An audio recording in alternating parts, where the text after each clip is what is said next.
एकादशी की तुम्हें भक्तों कथा सुनाते हैं, पावन कथा सुनाते हैं। जिस व्रत के करने से पाप सभी कट ही जाते हैं, हम कथा सुनाते हैं। हम जया एकादशी की तुम्हें भक्तों कथा सुनाते हैं, पावन कथा सुनाते हैं। जिस व्रत के करने से पाप सभी कट ही जाते हैं, हम कथा सुनाते हैं। जब एकादशी व्रत करते, श्री हरि का नाम सुमिरते। जब एकादशी व्रत करते, श्री हरि का नाम सुमिरते। भक्तजनों, आज हम आपको जया एकादशी व्रत की कथा और उसका महात्म्य सुनाएंगे। ये एकादशी माघ मास के शुक्ल पक्ष में आती है। इस विधि पूर्वक एकादशी का व्रत करने से मनुष्य को ब्रह्म हत्या जैसे पाप से मुक्ति मिल जाती है। पिशाच योनि आदि से भी छुटकारा मिल जाता है। जया एकादशी के दिन भी अन्य एकादशियों की तरह श्री विष्णु भगवान की पूजा का विधान है। पूजा पाठ और आरती के पश्चात जया एकादशी व्रत की कथा अवश्य सुननी चाहिए। ये कथा पद्म पुराण में भी वर्णित है। तो आइए भक्तों, सुनते हैं जया एकादशी व्रत की ये परम कल्याणकारी कथा।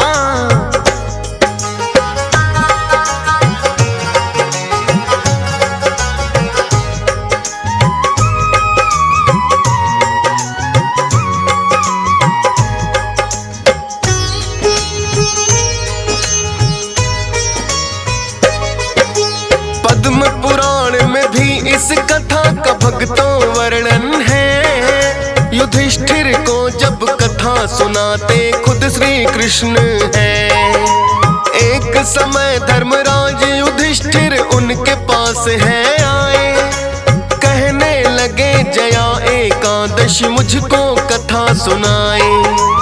आप ही करते हैं भगवान सारी सृष्टि का पालन। अंडज जेरज स्वेदज उद्भिज किए आपने उत्पन्न। अधीन आपके हैं भगवान सृष्टि के प्राणी सारे। जगत पिता जगदीश आप जग के पालनहारे।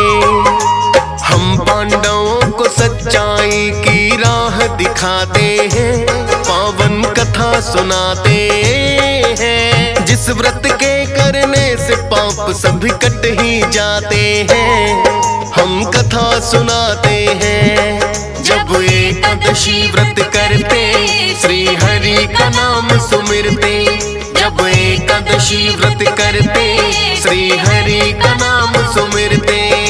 भक्तजनों, धर्मराज युधिष्ठिर श्री कृष्ण के पास आकर कहने लगे, हे श्री कृष्ण, आपने सदैव ही हम पांडवों का मार्गदर्शन किया है।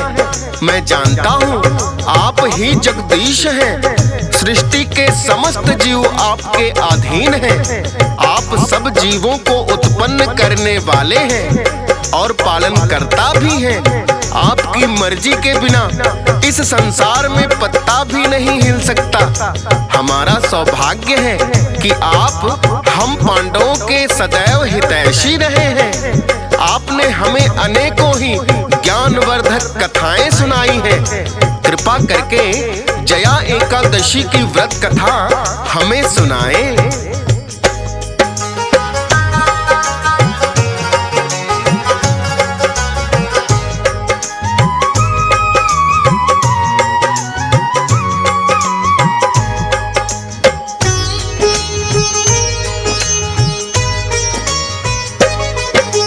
विनय पूर्वक किया युधिष्ठिर ने जो निवेदन है। एकादशी की कथा सुनाने लगते श्री कृष्ण हैं। माघ मास के शुक्ल पक्ष में एकादशी जो आए। सुनो युधिष्ठिर जया एकादशी नाम से बोली जाए। इस व्रत के करने से मानो मोक्ष को पाता है। घोर पाप ब्रह्म हत्या जैसा भी कट जाता है। पिशाच सी योनियों से भी मुक्ति मिल जाए।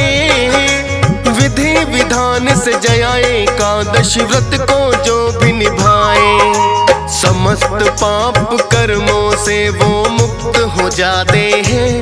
पावन कथा सुनाते हैं, जिस व्रत के करने से पाप सभी कट ही जाते हैं। हम कथा सुनाते हैं, जब एकादशी व्रत करते, श्री हरि का नाम सुमिरते।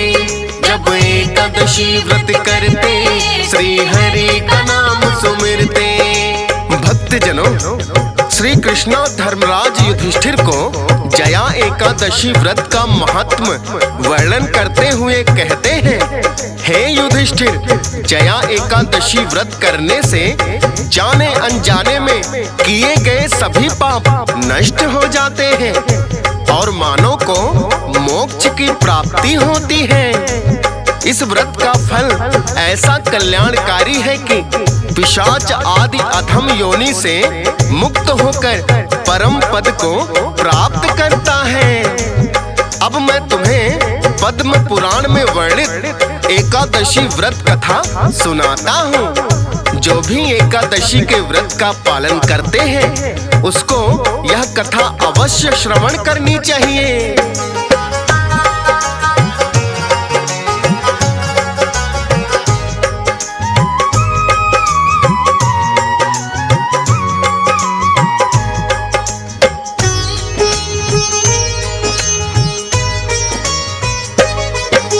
स्वर्गलोक में कहते प्रसिद्ध एक था नंदन वन। कोई बड़ा ही उत्सव था नंदन वन में उस दिन। इंद्र देव का लगा हुआ था वहाँ पे सिंहासन, और उपस्थित थे उत्सव में सारे देवतागण।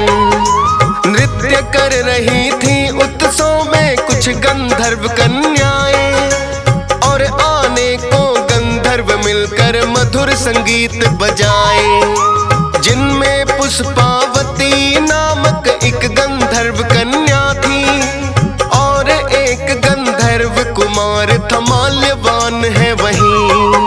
नैनाचार फिर उन दोनों के हो ही जाते हैं, पावन कथा सुनाते हैं। जिस व्रत के करने से पाप सभी कट ही जाते हैं, हम कथा सुनाते हैं। जब एकादशी व्रत करते, श्री हरि का नाम सुमिरते।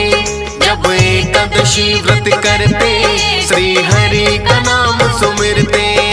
भक्तजनों, कथा सुनाते हुए श्री कृष्ण युधिष्ठिर से कहते हैं कि एक बार स्वर्गलोक में कोई उत्सव था, जिनमें अनेकों ही ऋषि मुनिगण और सभी देवता पधारे हुए थे।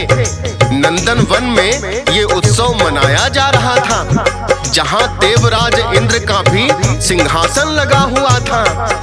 इंद्रदेव और देवताओं को प्रसन्न करने के लिए अनेकों गंधर्व गंधर्वी, गंधर्व कुमार और गंधर्व कन्याएं गायन और नृत्य कर रहे थे, जिनमें प्रसिद्ध गंधर्व पुष्पदंत तथा उसकी कन्या पुष्पवती, चित्रसेन एवं उसकी पत्नी मालिनी भी उपस्थित थे। साथ ही मालिनी का पुत्र पुष्पवान एवं उसका पुत्र माल्यवान भी गायन कर रहे थे। चित्रसेन की कन्या पुष्पावती अत्यंत ही सुंदर थी। वह पुष्पवान का पुत्र माल्यवान भी बहुत ही सुंदर था। सभी गंधर्व इंद्रदेव व सभी देवताओं को प्रसन्न करने के लिए गायन वादन कर रहे थे और गंधर्व कन्याएं नृत्य कर रही थीं कि अचानक पुष्पावती माल्यवान नामक गंधर्व कुमार पर मोहित हो गई और दोनों के नजरें आपस में टकरा गईं। तो पुष्पवती अपने लावण्य से पुष्पवान को मोहित करने लगी। पुष्पवान भी उसकी अदाओं से आकर्षित होने लगा। दोनों परस्पर मोहित हो गए तो उनका चित्त भ्रमित हो गया।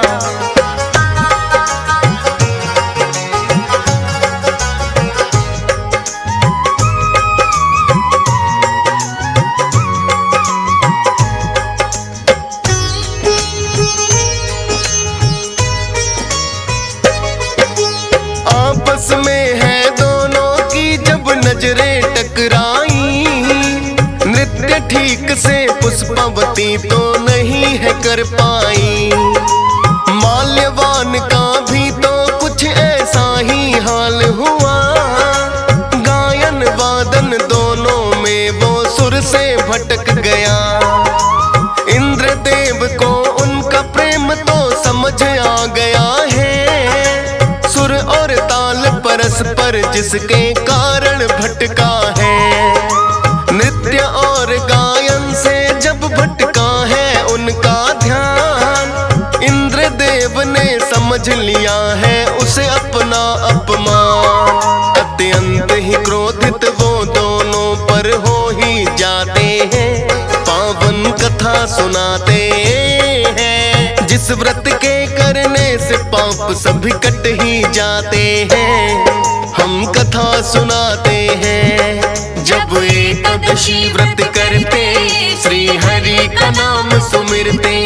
जब एकादशी व्रत करते, श्री हरि का नाम सुमिरते। भक्त जनों, कथा को आगे बढ़ाते हुए श्री कृष्ण कहते हैं, हे युधिष्ठिर, जब पुष्पावती माल्यवान पर मोहित हो गई तो वो इंद्रदेव को रिझाने की जगह माल्यवान को रिझाने लगी।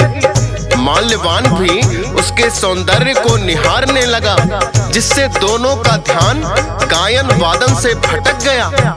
इंद्रदेव ने इसे अपना अपमान समझा और क्रोधित होकर दोनों को श्राप दे दिया कि तुमने मेरी ही सभा में मेरा अपमान किया है।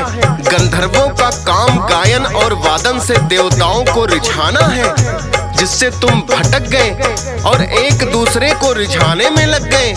जाओ, तुम मृत्यु लोक जाकर पिशाच रूप धारण करो और अपने कर्मों का फल भोगो। इंद्रदेव के श्राप के कारण माल्यवान और पुष्पवती पिशाच योनि को प्राप्त हो गईं। उन्हें अपनी भूल पर बड़ा ही पश्चाताप हुआ।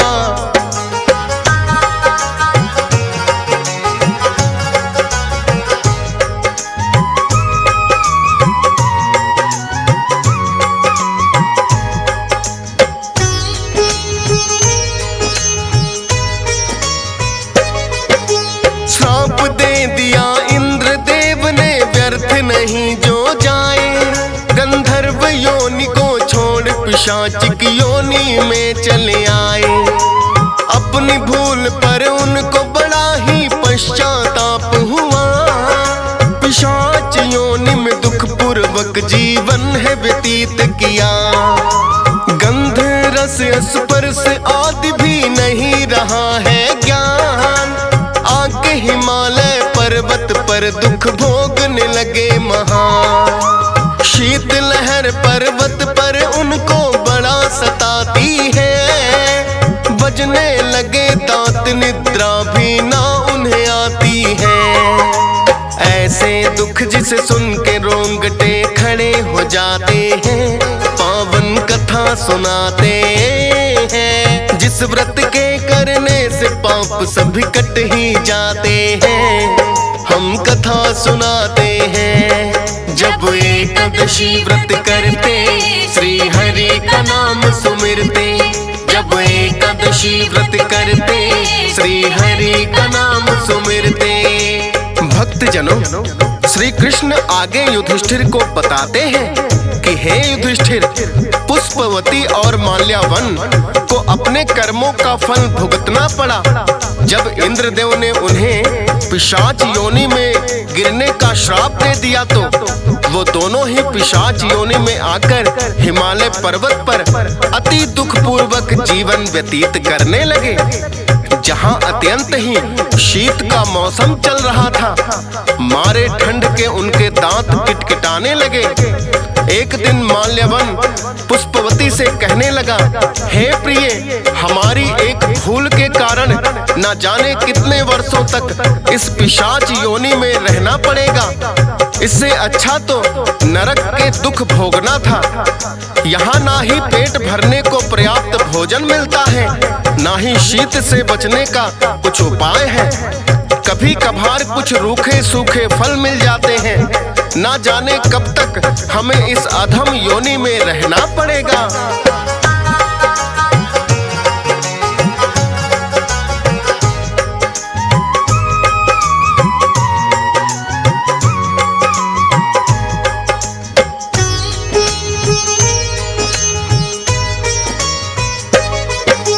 बड़ा ही दुख पूर्वक जीवन वो अपना बिता रह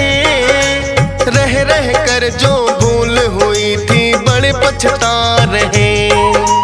खाने को पर्याप्त कभी नहीं मिलता है भोजन, मिल जाते कभी उन्हें फल फूल मूल और कंद। एक दिन कुछ वो दोनों संयोग से कुछ नहीं खाते हैं, भूखे पेट एक पीपल के नीचे आ जाते हैं।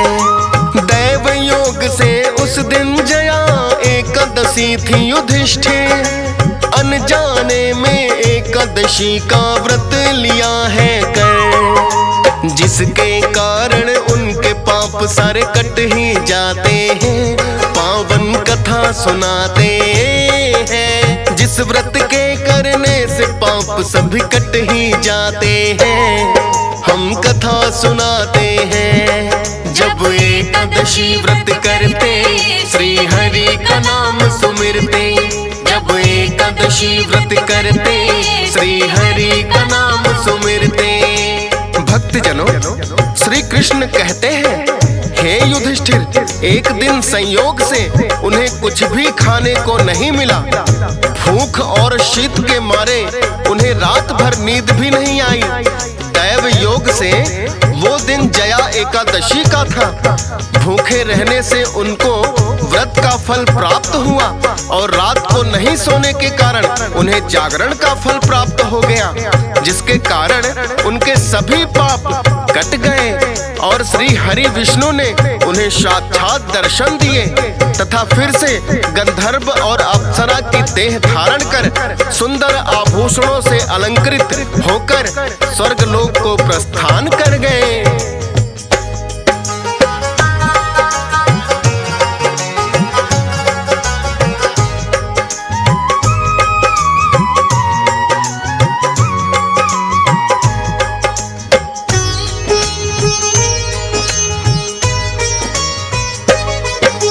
जया एकादशी व्रत करने का उन्हें मिला फल, माल्यावन और पुष्पवती के संकट गए हैं टल। माल्यावन तो फिर से बन गया है गंधर्व कुमार, पुष्पवती ने भी अप्सरा का रूप लिया है धार। स्वर्गलोक की ओर उन्होंने फिर प्रस्थान किया, इंद्रदेव के चरणों में आकर प्रणाम किया। इंद्रदेव ने जब दोनों को स्वर्ग में फिर से देखा, पिशाच योनि से कैसे छूटे उन दोनों से पूछा। जया एकादशी व्रत का फल है दोनों बताते हैं, पावन कथा सुनाते हैं। जिस व्रत के करने से पाप सभी कट ही जाते हैं, हम कथा सुनाते हैं। जब एकादशी व्रत करते श्री हरि का नाम सुमिरते। जब एकादशी व्रत करते श्री हरि का नाम सुमिरते। भक्तजनों, श्री कृष्ण जी कहने लगे कि हे युधिष्ठिर, अनजाने में ही माल्यावन और पुष्पवती से जया एकादशी व्रत और जागरण हो गया था, जिसके कारण श्री हरि ने प्रसन्न होकर उन्हें पिशाच योनि से छुटकारा दिला दिया एवं दोनों को स्वर्गलोक में भी स्थान दिया। इंद्रदेव ने जब दोनों को स्वर्ग में देखा तो बड़े ही आश्चर्यचकित हुए और पूछने लगे कि तुम्हें किस प्रकार पिशाच योनि से छुटकारा मिला और फिर से स्वर्ग में स्थान मिला। तो उन्होंने इंद्रदेव को सारा हाल बता दिया।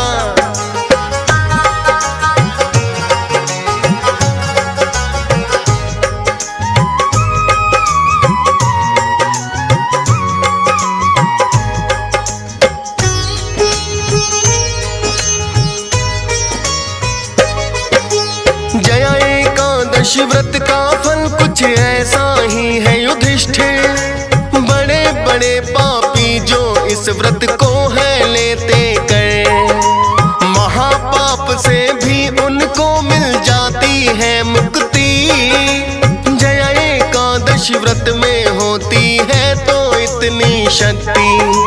माल्यावन और पुष्पवती को जैसे तार दिया, अनजाने में व्रत ही चाहे उन दोनों ने किया। श्री हरि विष्णु इस कारण ही प्रसन्न हुए, स्वर्ग लोक में लौट के दोनों फिर तो आ गए। लाखों पापी ऐसे ही राजंतर जाते हैं, पावन कथा सुनाते हैं। जिस व्रत के करने से पाप सभी कट ही जाते हैं, हम कथा सुनाते हैं। जब एकादशी व्रत करते, श्री हरि का नाम सुमिरते। जब एकादशी व्रत करते, श्री हरि का नाम सुमिरते। भक्तजनों, इस प्रकार श्री कृष्ण ने युधिष्ठिर को जया एकादशी व्रत की परम कल्याणकारी कथा सुनाई और व्रत करने का महत्व भी बताया कि किस प्रकार अनजाने में भी पुष्पवती और माल्यावन द्वारा व्रत करने से उन्हें इंद्रदेव द्वारा दिए गए श्राप से मुक्ति मिल गई और दोनों को स्वर्ग लोक में स्थान मिल गया। श्री कृष्ण के श्री मुख से कथा सुनने के पश्चात युधिष्ठिर ने उनका आभार प्रकट किया और कहा, हे श्री कृष्ण, आने वाली जया एकादशी को मैं भी पूरे विधि विधान से एकादशी व्रत करूंगा और इस कथा को भी अवश्य श्रवण करूंगा।